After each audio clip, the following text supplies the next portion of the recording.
Shalom, Mungu akubariki.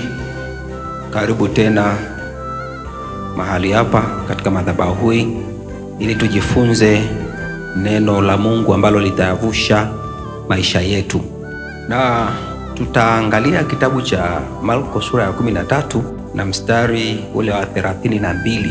Neno linasema, walakini habari ya siku ile na saa ile hakuna aijuae, hata malaika walio mbinguni, wala mwana, ila Baba. Kwa lugha rahisi, watu wengi huwa wanasema kwamba Yesu hajui siku atakayorudi. Sasa, je, ni kweli Yesu hajui siku atakayorudi? Tutadiskasi ili eneo na ninaamini Mungu atakufungua akili yako. Tuombe. Baba wa mbinguni, ninakutukuza, ninalibariki jina lako. Ninasema asante kwa sababu ya majira haya ambayo umetupa ili tujifunze. Ni majira muhimu sana, na kwa kila mtu anayesikiliza ujumbe huu, ninaamini unamsaidia na unaenda kufungua akili yake ili akufahamu na akujue wewe kwa kina, ili maisha ya kila mmoja ya kuelekea wewe, katika jina la Yesu Kristo. Ninaangusha fahamu zote za giza, roho zote za upofu na ukiziwi zinazowafunga watu wasilielewe neno, ninaziangusha katika jina la Yesu.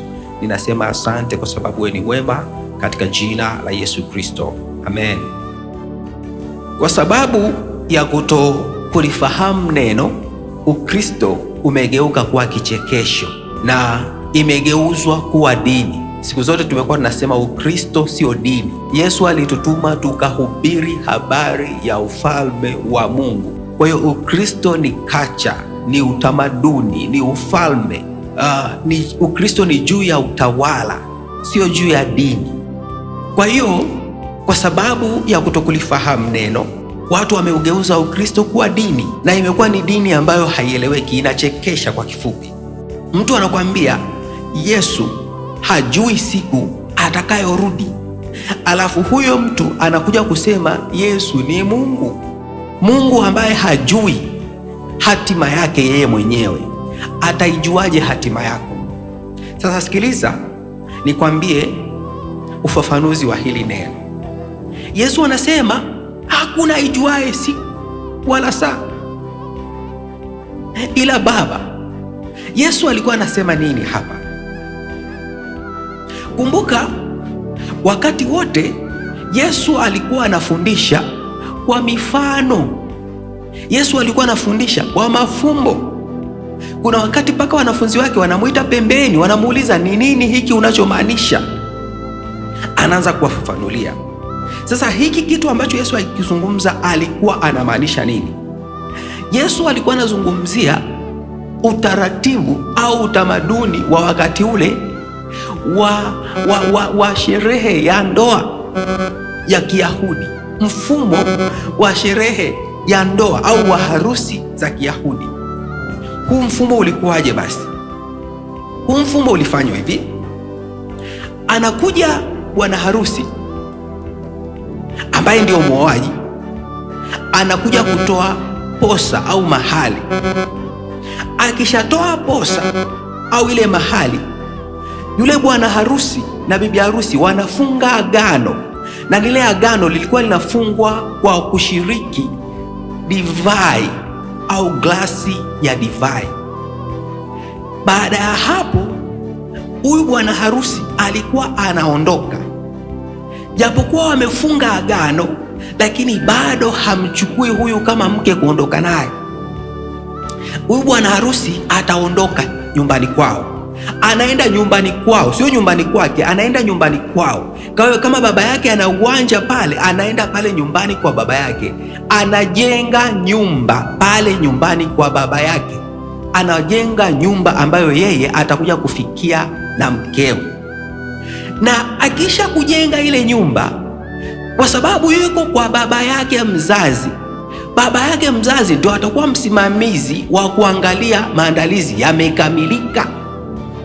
Yakikamilika yale maandalizi, baba mzazi ndio atakaye ruhusu huyu bwana harusi sasa aende akachukue mke. Kwa hiyo kama kijana ni mzembe, hajafanya kazi inayoeleweka, baba hata ruhusu, kwa sababu hawezi kukubali kuaibika. Akiridhia sasa, huyu baba ataruhusu huyu kijana akachukue mke. Sasa ilikuwa inafanyikaje? Huyu kijana ataenda kuchukua mke bila taarifa. Sio kwamba ataweka taarifa kwamba Jumapili tunakuja kuchukua mke. Andaeni vigodoro sijini, hakuna. Ataondoka pale na atafika kwa dharura.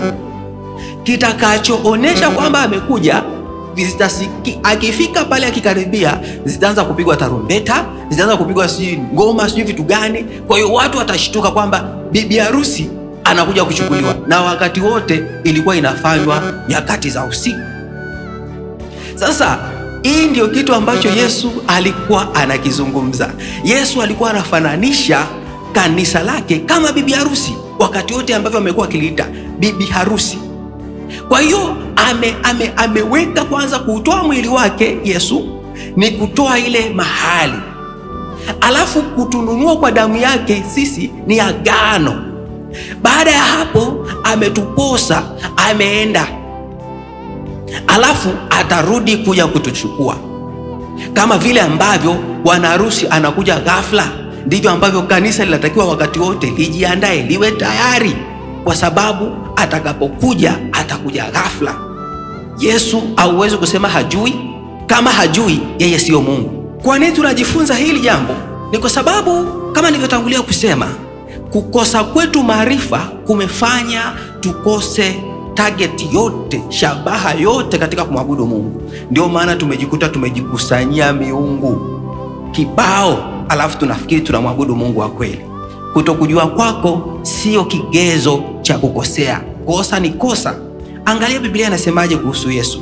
Isaya sura ya 9 na mstari wa 6, Biblia inasema, maana kwa ajili yetu mtoto amezaliwa, tumepewa mtoto mwanaume, na uwezo wa kifalme utakuwa mabegani mwake, naye ataitwa jina lake Mshauri wa Ajabu, Mungu mwenye nguvu, Baba wa milele, Mfalme wa amani. Yesu ndio Mungu mwenye nguvu, ndio Baba wa milele. Labda ukitaka kuniambia kwamba Isaya alikuwa hamaanishi ujio wa Yesu Kristo, katika Ufunuo Yesu anasema yeye ni Alfa na Omega, mwanzo na mwisho, na hakuna mwingine zaidi yake.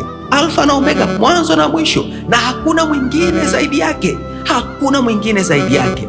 Kwa hiyo unapomwabudu Yesu kwa ukamilifu, unamwabudu Mungu kwa ukamilifu. Ukimwabudu Yesu kwa unusu-nusu, kama wako watu wengine 10, sijui 3, sijui 6, you are not worshiping. Wewe ni mwabudu miungu kama wabudu miungu wengine. Ufahamu sahihi ndio tunaohitaji. Mara nyingi shetani anatumia neno ili kutufunga, kama alivyojaribu kumfunga Yesu kwa kupitia neno alipokuwa ametoka katika maombi ya siku 40. Mungu akusaidie ufungue akili yako. Hebu wazia jambo hili tu. Unaposema ninakutukuza Mungu, unaposema ninakubariki Mungu, wewe unambariki Mungu kutoka wapi? Je, wewe unazo baraka unaweza kumbariki Mungu? Je, unayo nguvu ambayo inaweza ikamuinua Mungu? No, ni jambo la ufahamu. Ni jambo la ufahamu. Mungu akusaidie ufunguke ufahamu wako. Asante kwa kunipa muda huu kunisikiliza. Ninaamini Roho Mtakatifu amezungumza na maisha yako, na ninaamini utapiga hatua. Mungu akubariki. Endelea kufuatilia vipindi vyetu, uendelee kujifunza na zaidi na zaidi. Wewe ni wa thamani sana mbele za Mungu.